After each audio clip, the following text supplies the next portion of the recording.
Pai, no nome de Jesus, colocamos a vida da tua filha diante do Senhor. Tua filha que nessa noite está na responsabilidade de ministrar a tua palavra.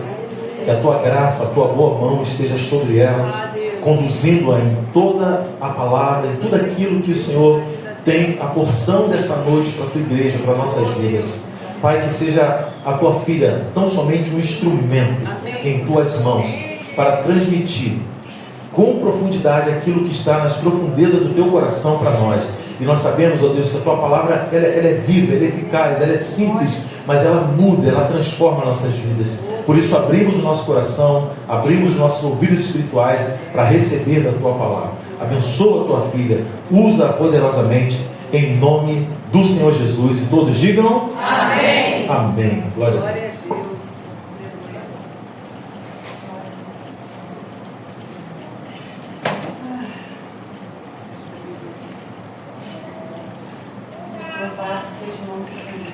Aleluia. O Senhor é bom.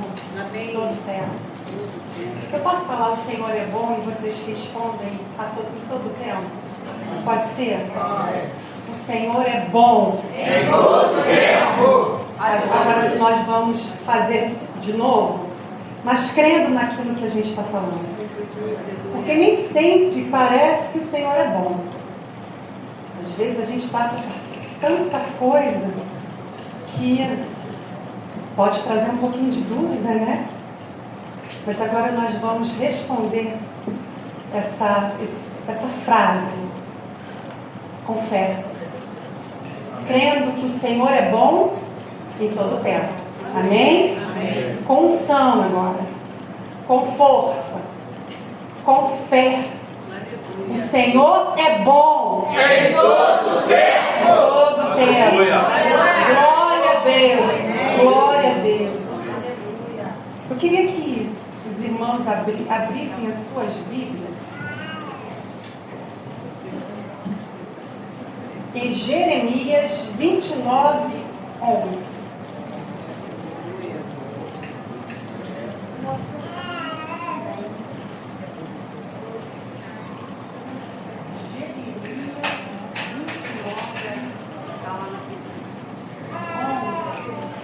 Que é um trecho que nós conhecemos muito bem. Não tem nada de novo aqui.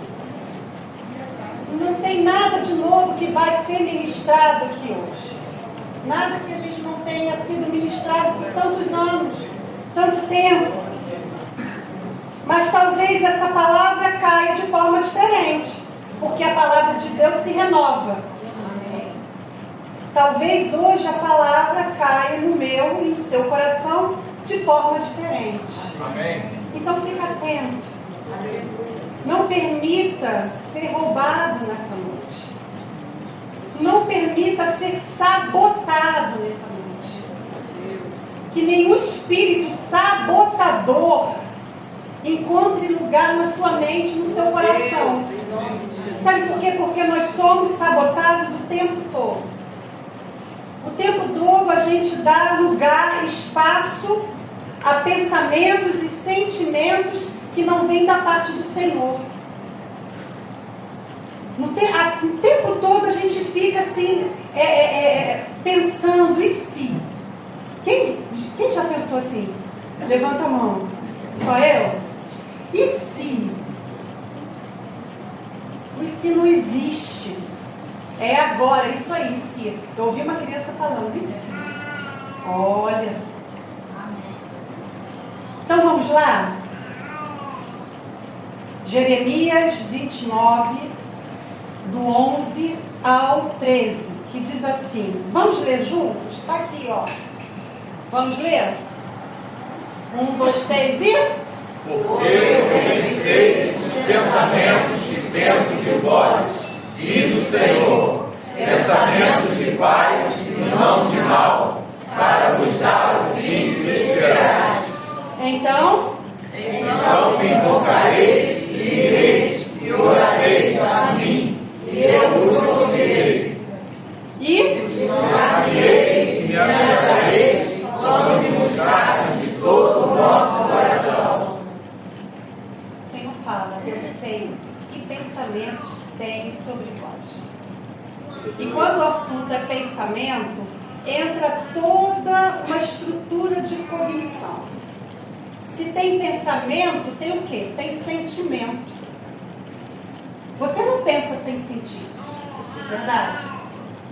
Se você pensa sobre alguma situação, aquele pensamento que você teve vai influenciar o quê? Um sentimento. E esse sentimento vai influenciar o quê? Uma ação, uma atitude. E Deus fala que Ele tem pensamentos ao nosso respeito. Ele fala, eu bem sei que pensamentos tenho ao vosso respeito. São pensamentos de quê? Então não são pensamentos de caos. Amém? Obrigada, Rony. Eu gosto do Rony porque ele é responsivo. Poxa, a gente podia ajudar aí, né? Porque quem está aqui da frente fica com borboleta no estômago. Né? Escola, a minha prolação está melhorando, não está? Está bem melhor. Mas ainda tem uma certa ansiedade, porque não é fácil ministrar a palavra de Deus. E essa palavra, enquanto ela estava sendo construída, me trouxe um monte de sintoma físico, sabe? Às vezes eu ficava muito enjoada, aí eu parava um pouco. E olha só, sempre às 3 horas da manhã. Não é porque eu sou aleluiada, não. Porque eu não sou uma pessoa aleluiada. Aleluiada. Aleluiada, eu não sou. Quem me conhece sabe que eu não sou aleluiada. Mas quando o Espírito te acorda às 3 da manhã, o que tu faz? Vai ficar marinando na cama? Eis-me aqui. Eis-me aqui com sono. Eis-me aqui cansada. Mas o Senhor quer falar. Então a gente vai para o cantinho onde o Senhor fala. O meu cantinho tem um nome, descanso. Todo mundo aqui já sabe. Eu vou para o meu descanso, onde Deus fala. E ali no descanso, que não é tão descanso, né? O Senhor vai falando e com relação a essa palavra, foi uma construção que me trouxe alguns sintomas. Enjoo, taquicardia, sabe? Incômodo, agitação. Aí eu parava um pouquinho, depois voltava. E eu sempre questionando a Deus, Deus, essa palavra é para ser ministrada mesmo? Por mim? Podia ser por outra pessoa, né? Mas eis-me aqui, Senhor. Então, se o Senhor tem pensamentos, Ele tem sentimentos. E Ele quer fazer alguma coisa a nosso respeito. E Ele fala assim, quando vocês souberem que eu tenho pensamentos e sentimentos, vocês vão me invocar. Vocês vão passar a orar. Por quê? Porque no momento que a gente sabe que Deus tem algo muito profundo, o que tem que despertar em mim? Curiosidade. Não é verdade?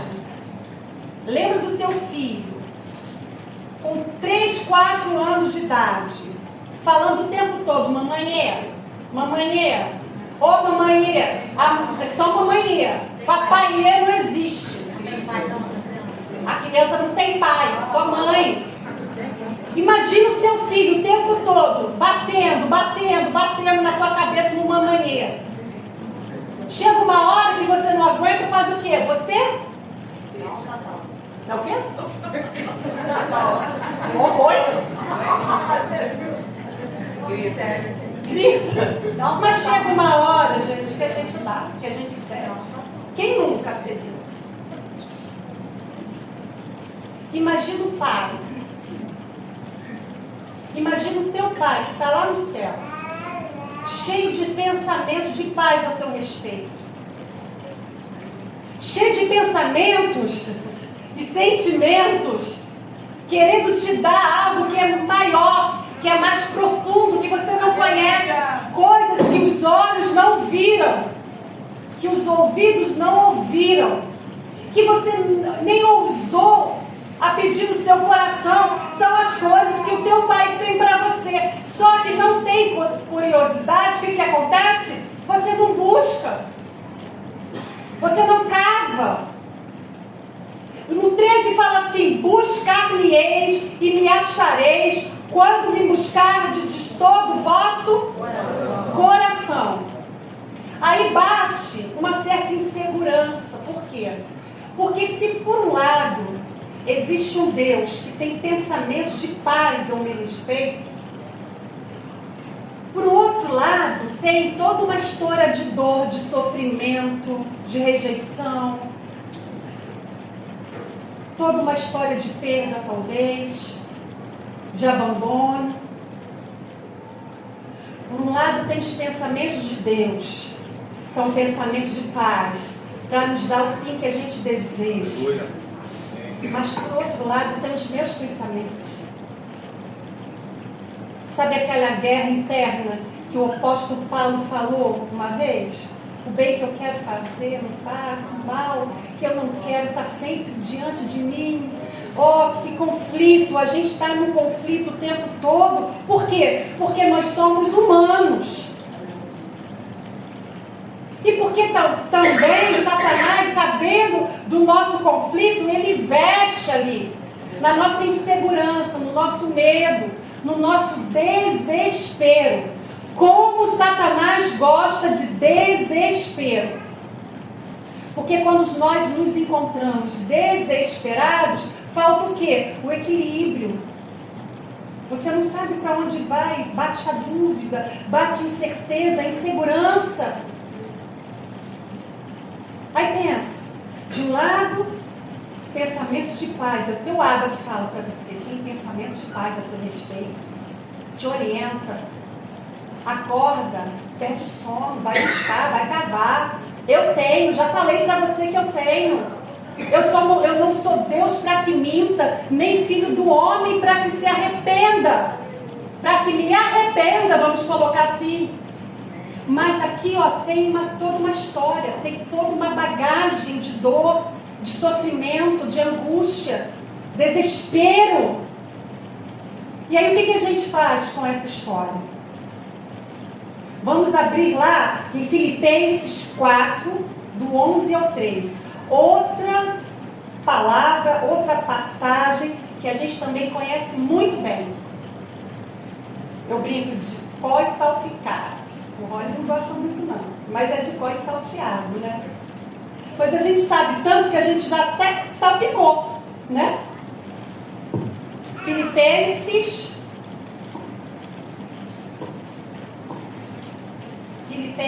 4, do 11 ao 13. Vamos ler? Mas com fé. É uma palavra, esse trecho me desafia. Eu acho que desafia todo cristão, né? Mas vamos ler com autoridade. Não como se já tivéssemos alcançados, mas como aqueles que correm em direção ao alvo para alcançar isso aqui. Vamos lá? 1, 2, 3 e... Não digo isto como por necessidade, porque aprendi a contentar-me com o que tenho. Sei estar abatido, sei também ter abundância, em toda maneira e em todas as coisas. Estou instruído, tanto a ter fartura como a ter fome, tanto a ter abundância como a padecer necessidade. Posso todas as coisas naquele que me fortalece. Aí a gente vê isso no painel de um carro, né? Onde fica mesmo, na parte de trás. Para-choque. Para-brisa? Também, né? A mesma coisa, né? Eu não entro de carro. Eu só entro de carro no carro e o carro me leva. Na traseira do carro. A gente só vê esse trechinho, né? Posso todas as coisas naquele que me fortalece. Uau! Eu posso todas as coisas. Mas eu posso o quê?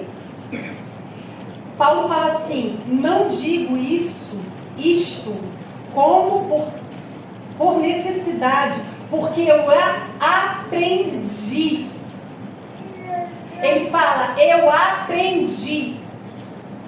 Você pode olhar para o seu irmão, e só isso que você vai falar, tá?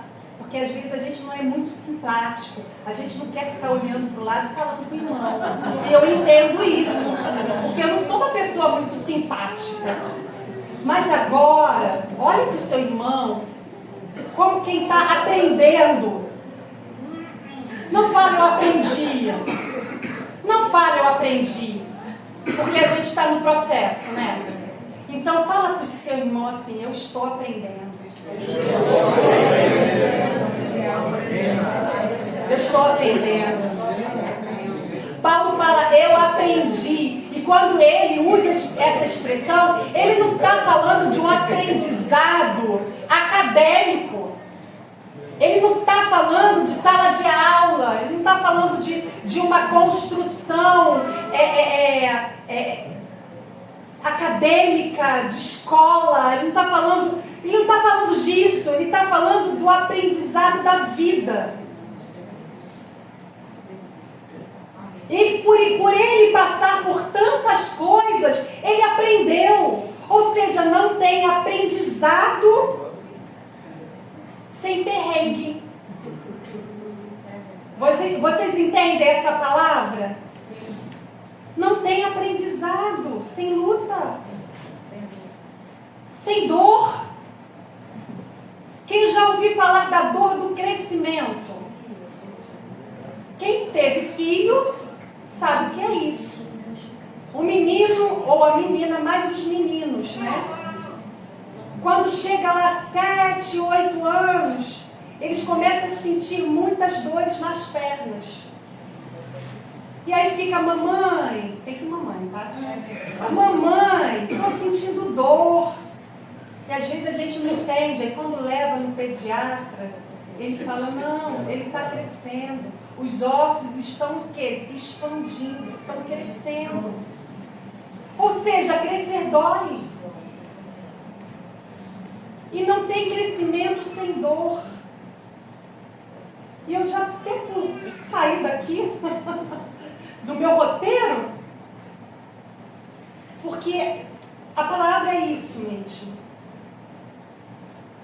Não tem como você descobrir os pensamentos que Deus tem a nosso respeito, ao seu, ao meu respeito, se você não mergulhar nele. E quando você mergulha nele, você vai passar pelos processos. E Jesus nunca falou que seria fácil. Ele disse que seria possível. Ele fala, no mundo tereis aflições. Entende? Por quê? A gente sabe disso. Eu venci o mundo.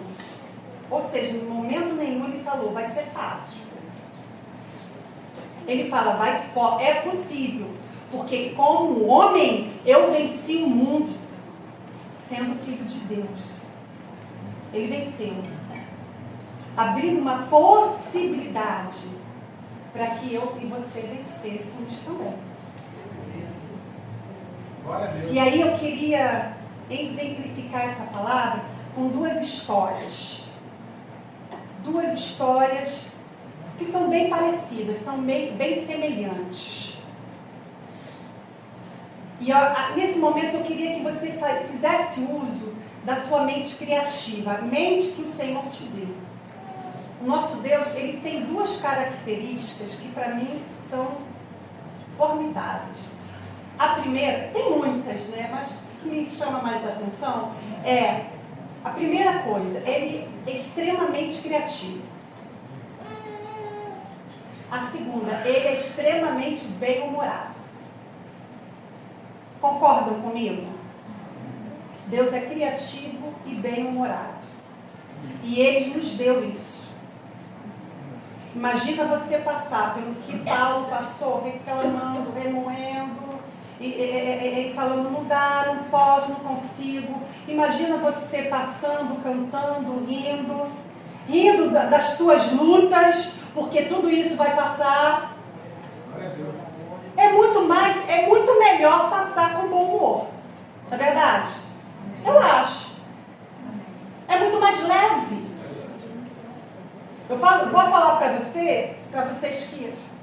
há 28 anos, eu sou casada com aquele Rastafari que apareceu aqui.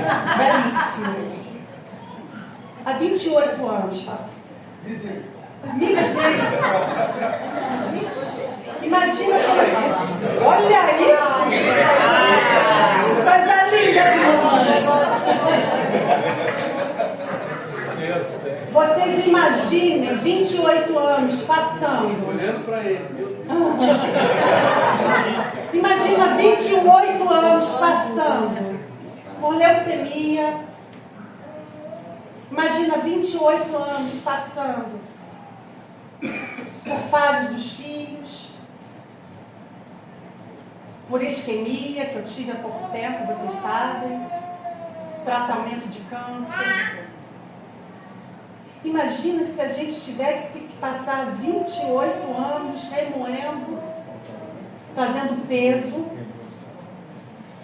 e sem olhar para aquilo que Deus faz de bom, porque o Senhor é bom todo tempo.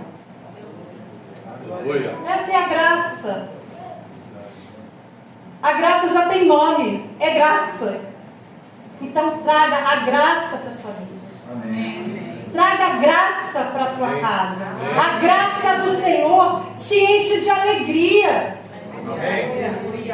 Quem vai querer servir um Deus de um crente que é mal-humorado? De um crente que só reclama? De um crente que só arruma briga, confusão? De um crente que não sabe rir? Então eu estava carequinha, a gente ria. Ele falava assim: você é a carequinha mais bonita que eu conheço. Oh. E eu falava para ele, fala até hoje, você também. Mas agora a gente tem um projeto de dread. Vai ficar um negócio diferente. Então, usa a tua mente criativa agora. Eu vou dando algumas dicas dessa personagem e você já vai encontrando ela na sua mente, na palavra de Deus. Então, a primeira personagem é da família real. Ele é nobre. É um menino. Ele sofreu um trauma muito grande. Esse menino, ele é neto de rei, filho de príncipe, com todos os direitos que um nobre deveria ter. Vocês já começaram a imaginar quem é? Vamos abrir lá na Bíblia. 2 Samuel 4. E a gente volta para cá. A gente fica para lá e para cá. 2 Samuel.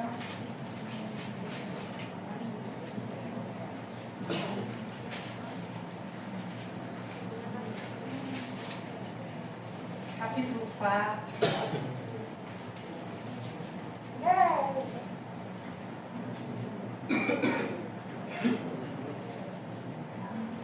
Versículo 1 diz assim: E Davi disse Davi: alguém que tenha ficado da casa de Saul, para que eu faça benevolência por amor a Jonatas. No versículo 5 diz assim: então mandou Davi trazer. É 4. 2 Samuel 9. Pegadinha! Não completa, só pegadinha. Desculpa, vamos voltar a fita. Tá bom? Tá vendo como é bom rir? 2 Samuel 9, agora sim. Foi? Foi. Start agora. E disse Davi: alguém que tenha ficado da casa de Saul, para que eu faça benevolência por amor a Jonatas. Versículo 5. Então mandou o rei Davi e trouxe da casa de Maquir, o filho de Lemuel, de Lodebar, e vindo Mefibosete, filho de Jonatas, filho de Saul, a Davi se prostrou com o rosto sobre a terra e se inclinou. E disse Davi: Mefibosete. E ele disse: eis-me aqui, Senhor. A história desse menino, ele com 5 anos, Israel estava sendo invadido pelos amalequitas. Falei certo? Amalequita ou filisteu? Amalequita, não foi? E aí, a ama, correndo, porque eles estavam sendo invadidos, ela tinha que sair correndo com aquele menino. Ela pega o menino com muita violência, porque tinha que fugir.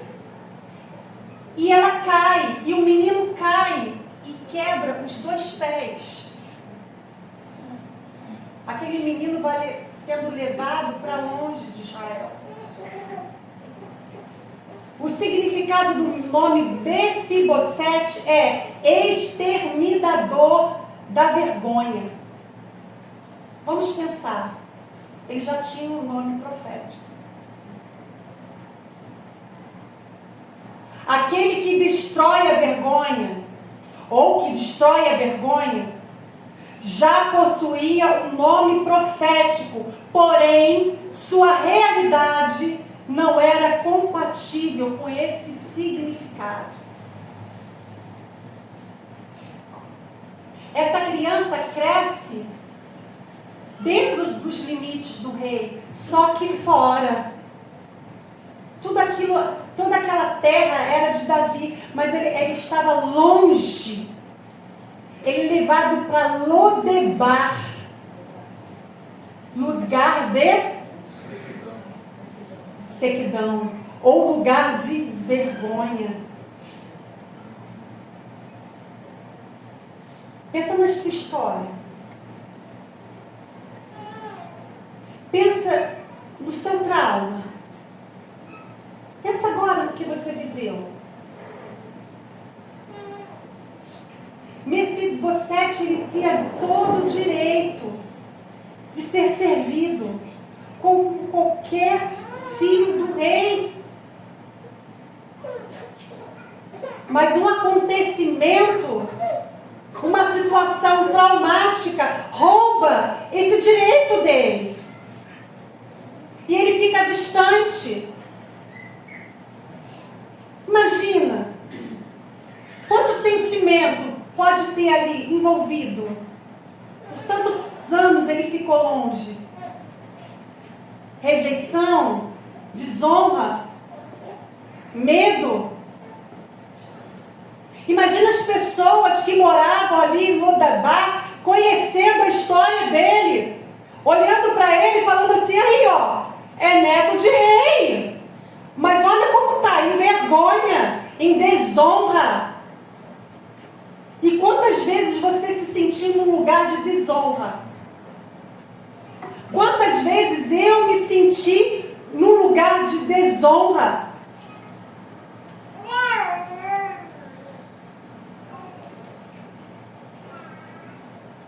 O amor fraterno que Davi tinha por Jonatas fez Davi lembrar a aliança que Davi tinha com Jonatas. Que a Bíblia fala que eles se amavam com amor fraterno.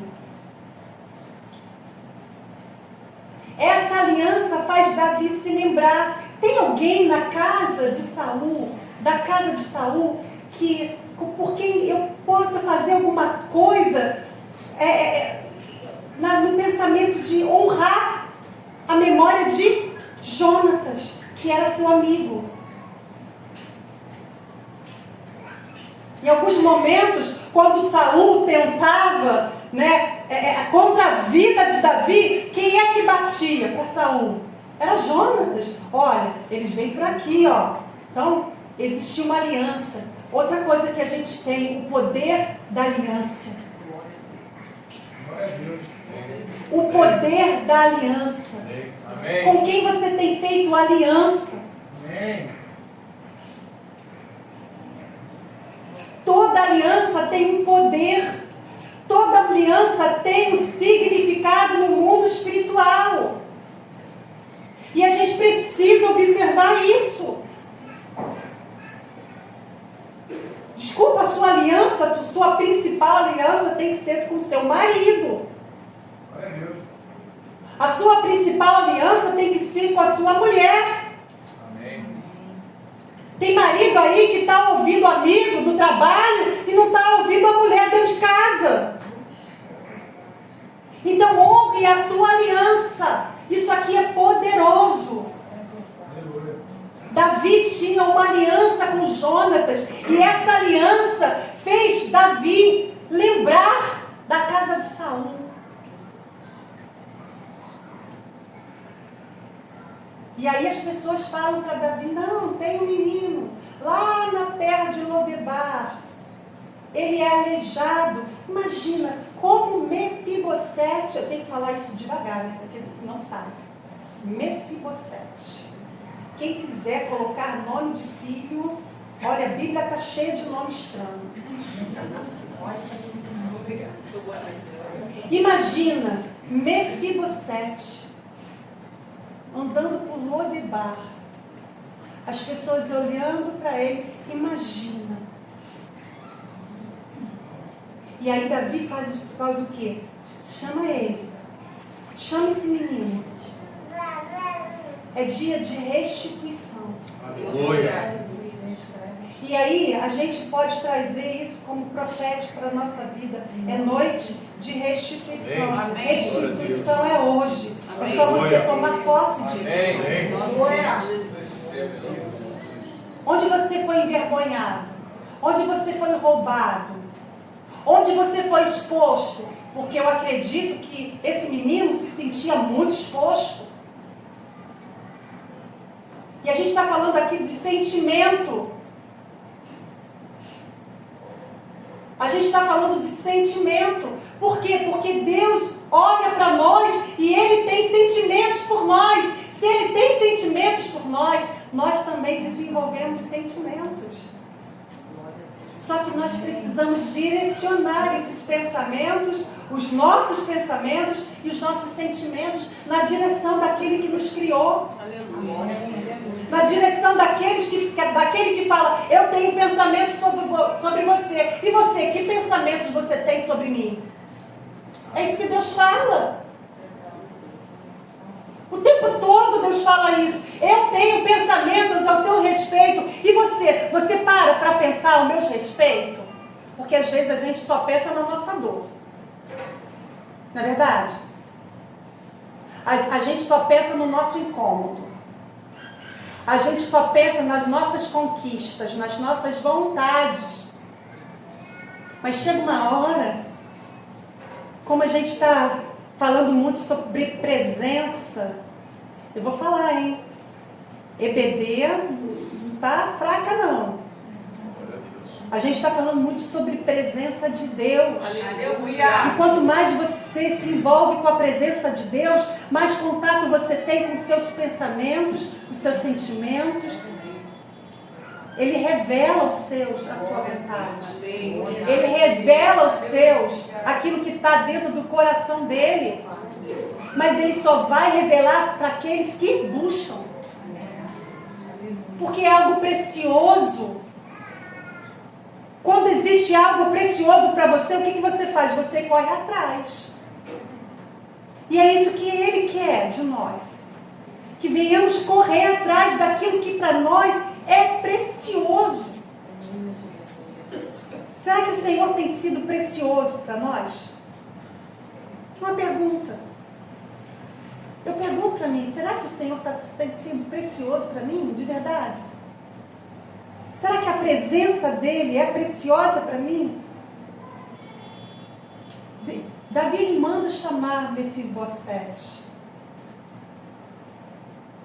E no versículo 7 ele fala assim: não temas, porque de certo usarei contigo de benevolência, por amor a Jonatas teu pai, e te restituirei as terras de Saul teu pai, e tu sempre comerás a minha mesa. Agora você imagina Mefibosete rejeitado. Eu fico imaginando como é que ele se locomovia, porque não tinha cadeira de rodas naquela época, né?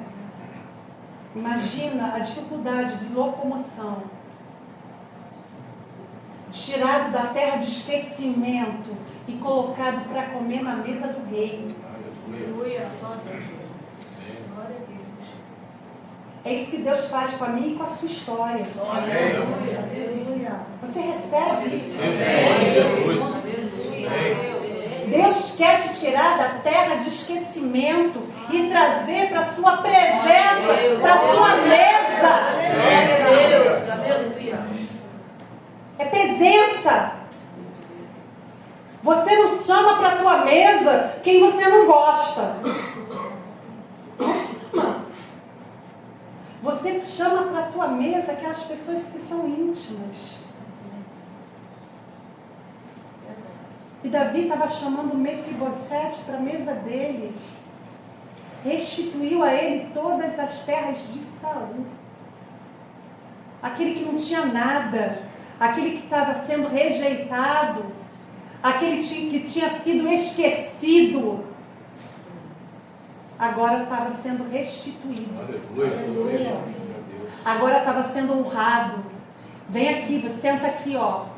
Não importa a sua condição. Sabe por quê? Porque você é nobre. Porque você é filho do rei.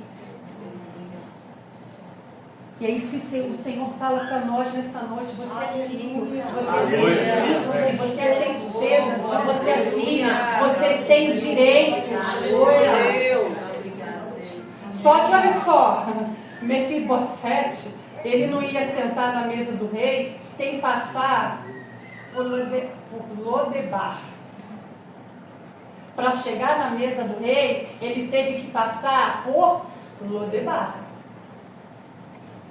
Por toda essa sensação e essa vivência de esquecimento, de vergonha, de exposição. Lembra? Eu aprendi.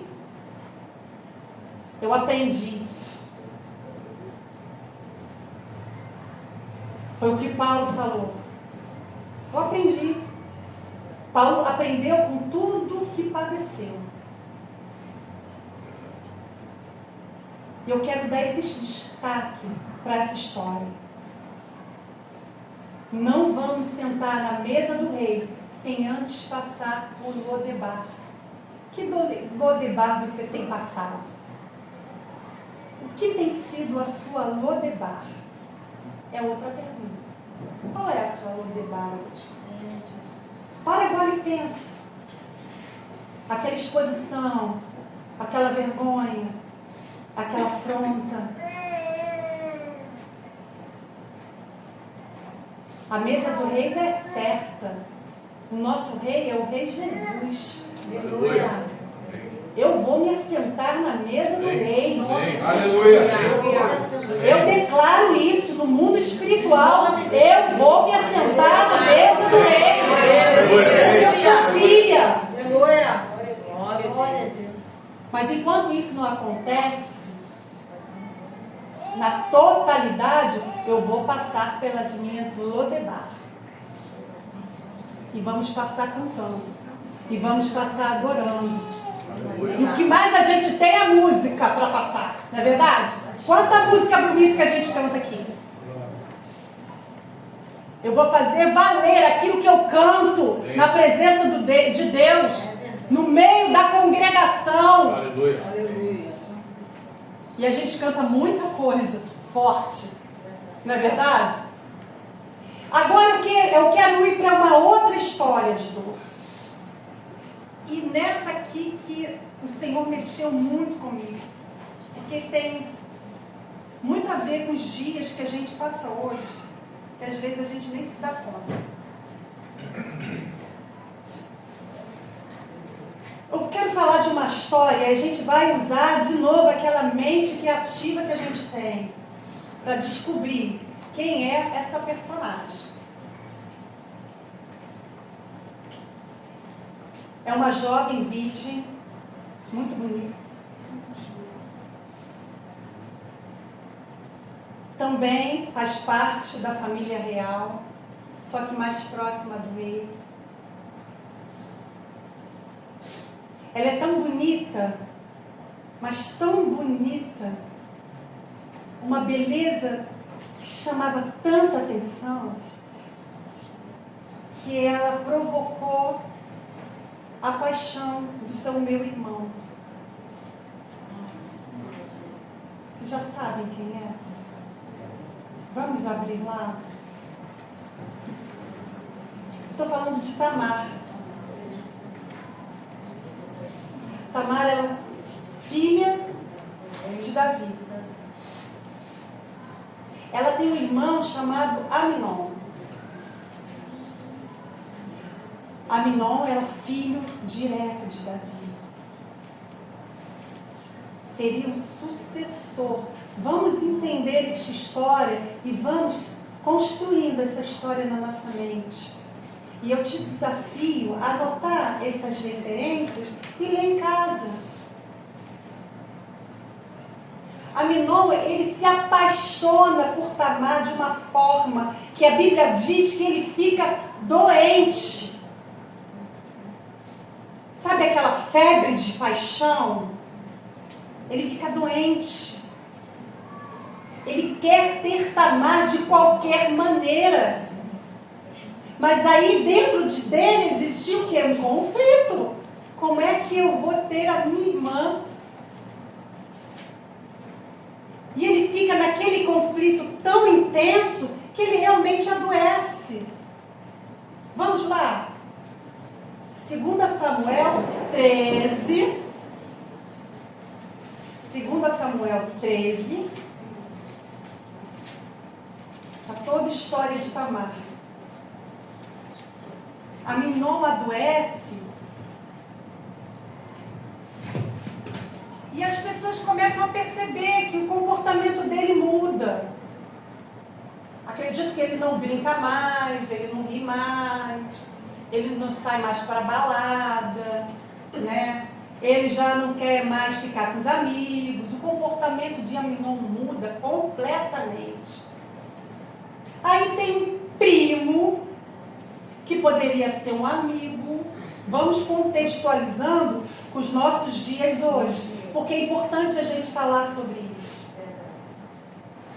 Aí tem um primo, que poderia ser um amigo, Jonadab, que chega para ele e fala assim: por que tu tá nessa? Você é tão alegre, você é tão vívido, tão cheio de esperança. O que está acontecendo? E ele fala para o primo o que está acontecendo. Ele não chama um sacerdote, uma pessoa mais experiente. Ele fala com o primo, uma pessoa mais madura. Não fala, ele fala com o primo. E o primo olha para ele: para de palhaçada. Faz o seguinte, chama o teu pai aqui na tua casa e fala que você está muito doente. Pede para ele mandar Tamar para sua casa. Eles começam a bolar o quê? Um plano. Arquitetar um plano. Eu quero falar para vocês que qualquer semelhança com a realidade não é mera coincidência. A gente precisa pensar sobre isso. Pede para o seu pai, Aminon, trazer Tamar para sua casa. E Aminon fez isso, falou com Davi. Davi, pai, olha só, vem na minha casa, estou doente. E Davi vai. E Davi conversa com ele, o que está acontecendo? Porque eu estou com febre, estou doente. Poxa, eu vou ficar bem se você pedir para Tamar vir para minha casa fazer 2 bolos. Um pai atento, um pai atento, vai pensar assim, tem caroço nesse angu. Ou não? Será que Davi era um pai próximo de Aminon? Assim como Alã é de Aron? Se Aron vai com uma conversa mole, você já conhece seu filho? Para com essa conversa mole. O Marcelo já fala para o Miguel Israel, vai para lá, faca cega. Cada um trata os seus filhos. Para com isso, está ficando maluco. Vai tomar um banho.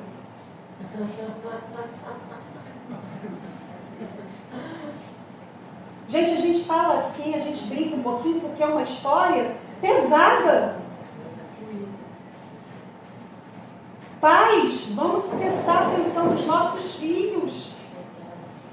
Eles crescem, parece que tem pai que cresce, que cria filho para crescer que nem batata. Deixa aí, vai crescendo. Não é assim não. Precisa de proximidade. Precisa de acompanhamento. Precisa de atenção. O que esse menino está fazendo meia-noite na internet?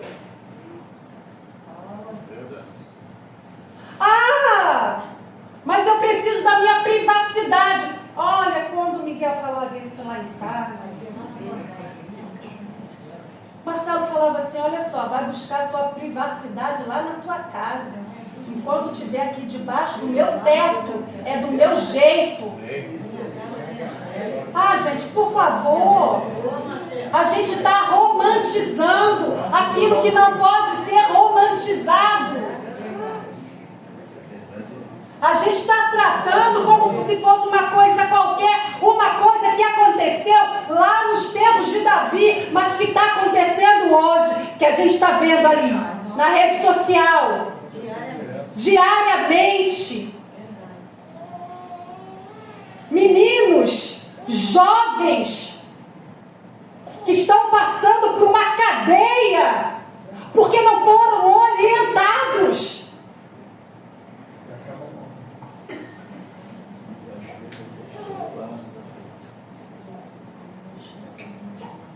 E nós somos responsáveis por isso. E aí eu pergunto, que filhos nós estamos criando? Que homens nós estamos criando?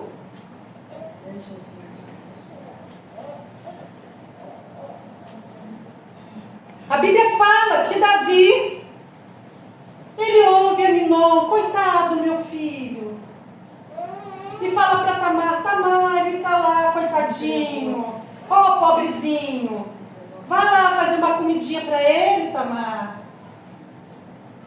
Jogou a filha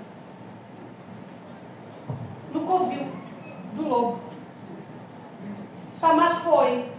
No versículo 12 de 2 Samuel 13, versículo 12. No versículo 11, fala assim: e chegando-nos para que comesse, pegou dela e disse: vem, deita-te comigo, minha irmã. Porém, ela lhe disse: não, meu irmão, não me forces, porque não se faz assim em Israel. E não faça tal loucura, porque onde iria eu com a minha vergonha? E tu serias como um dos loucos de Israel. Agora, pois te peço que fales ao rei, porque ele não me negará a ti. Ela argumenta com ele.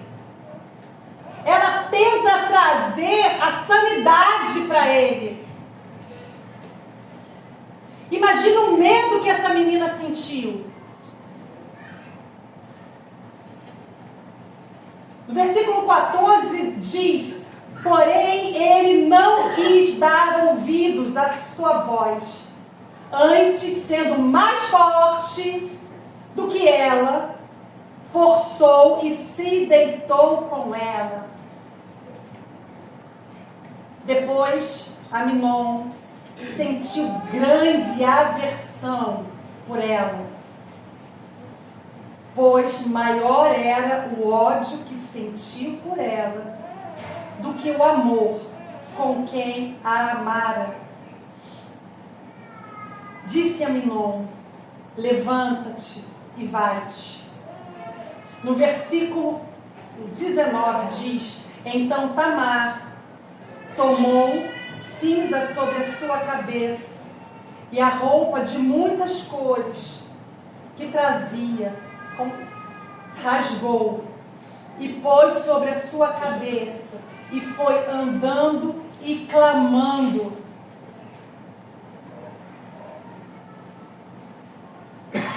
Pergunta: quantas Tamars sofrendo abuso dentro da casa do pai?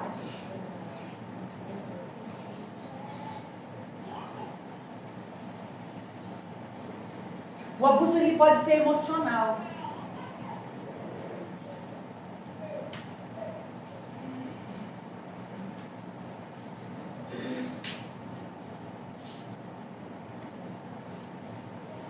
Pode começar na infância, com a negligência, com a crítica.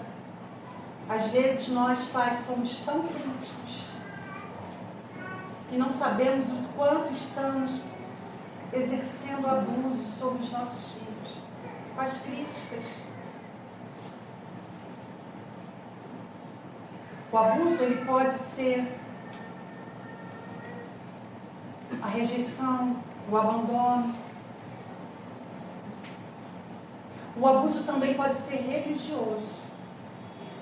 Quanto abuso religioso tem acontecido nos nossos dias? Líderes manipuladores,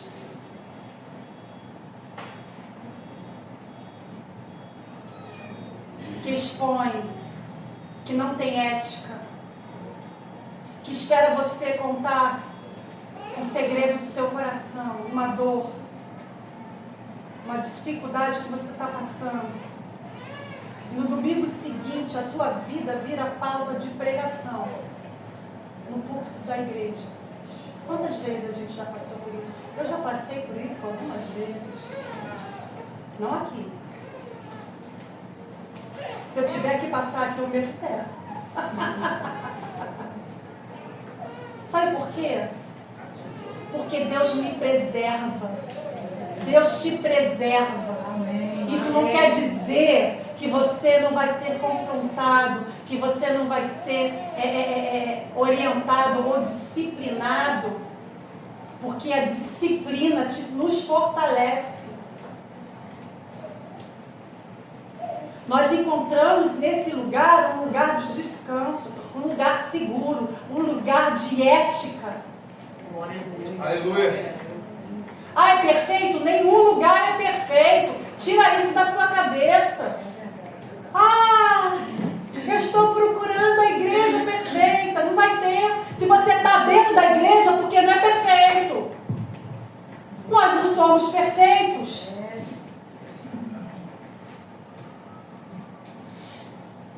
O abuso pode ser religioso, a manipulação.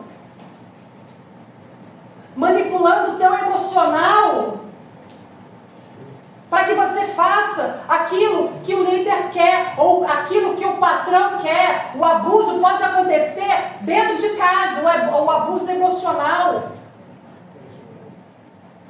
Quando a mãe não respeita ou quando o pai não respeita o direito do filho que já é maior de idade. É de maior, respeita a decisão. Confia em Deus. O Deus que tira, que leva para onde, é o mesmo que vai trazer. Pode trazer todo arrebentado. Mas tem promessa. Glória a Deus. Amém. Teu filho tem promessa. O meu filho tem promessa. Então você não precisa manipular nada. Deixa Deus fazer. Tenho 2. Um está lá para Manaus. Eu falo que o menino tem unção de tatu. Está em Manaus, está em Jutaí, Goiânia. Outra hora está em Tefé. Iapoque já foi. Só buraco. Mas eu creio na promessa de Deus. Não é meu, nunca foi. O seu filho nunca foi seu. Sabe o que acontece? A gente tem aquele sentimento de posse.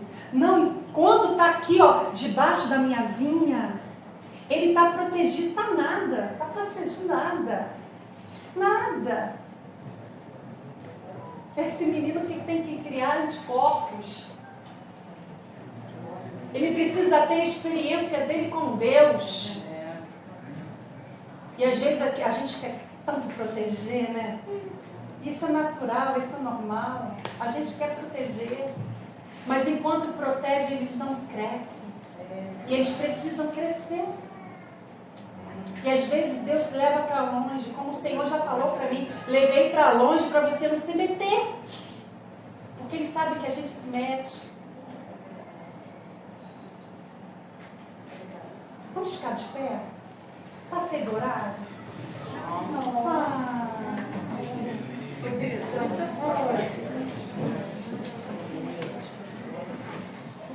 Não desfoca não. Fica aqui ainda. A minha função aqui não é te emocionar, sabe? A gente não precisa emocionar ninguém. Pode subir aqui para tocar, me ajuda. A nossa função aqui não é emocionar, é fazer a igreja pensar, refletir, à luz da palavra de Deus. O que nós trouxemos aqui é a palavra de Deus. Foi o que aconteceu.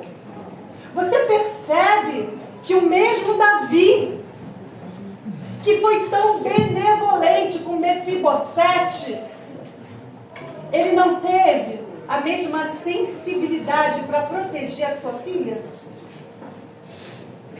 Consegue perceber isso? Aqui no versículo 22 de 2 Samuel diz: e ouvindo o rei Davi todas as coisas que aconteceu com Tamar, quando Davi ouviu, a ira se acendeu dentro dele. Olha para quê? Olha para cá.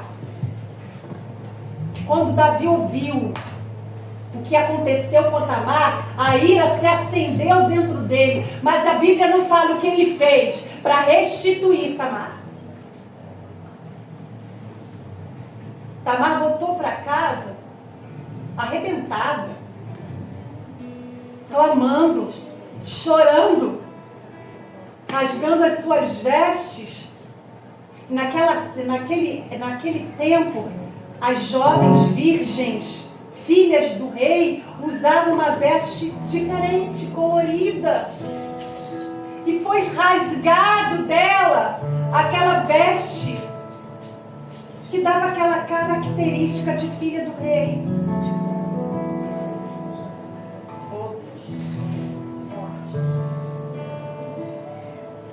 Você tem veste. Uma veste que o rei te deu. E às vezes, no passar da vida, tantas coisas que a gente vai passando, essas vestes vão sendo rasgadas. E a gente vai perdendo a característica de príncipe, de princesa do rei. A gente vai perdendo aquilo que o rei nos deu. Davi era homem, a gente também não tem que... Davi, ao mesmo tempo que ele manifesta a bondade de Deus, a restituição do Senhor na vida de Mefibosete, a estrutura humana dele faz com que ele não olhe para dentro da sua própria casa. Isso pode acontecer com qualquer um. A gente pode distrair. A gente pode desconsiderar aquele que está sofrendo dentro da nossa casa. Feche os seus olhos agora. E pense em tudo aquilo que te foi roubado. Tudo aquilo que te foi negado.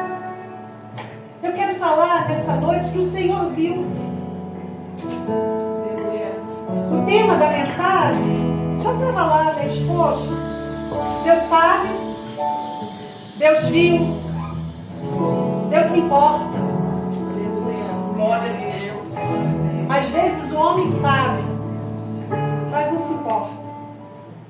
Às vezes o homem vê, mas também não se importa. Mas Deus se importa.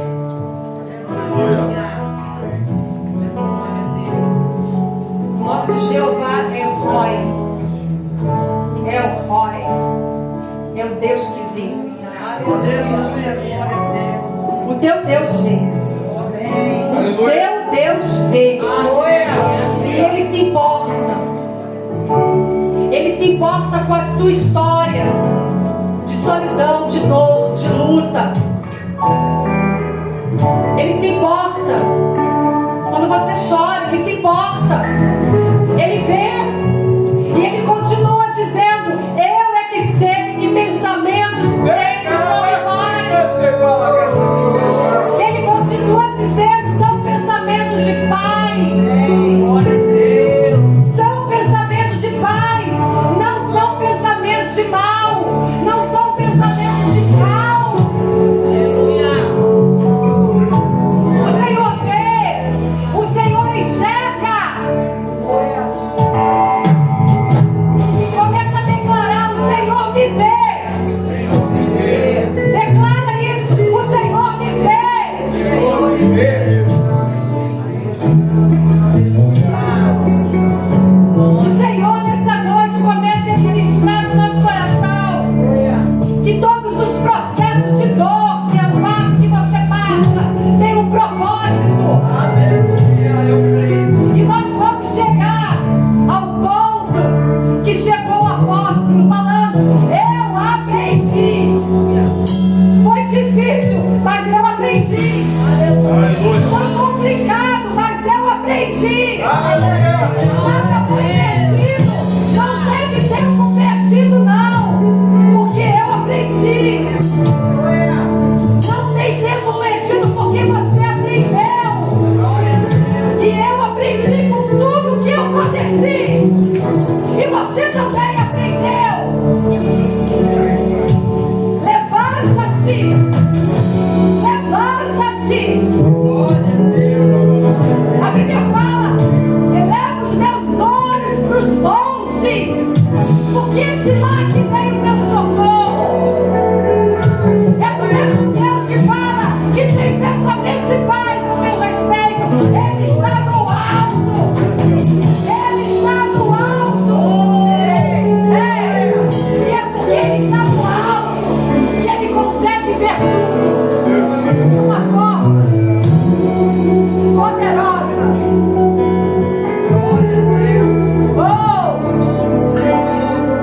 Eu não sei o que o Rony preparou para cantar, mas vamos adorar. Aleluia.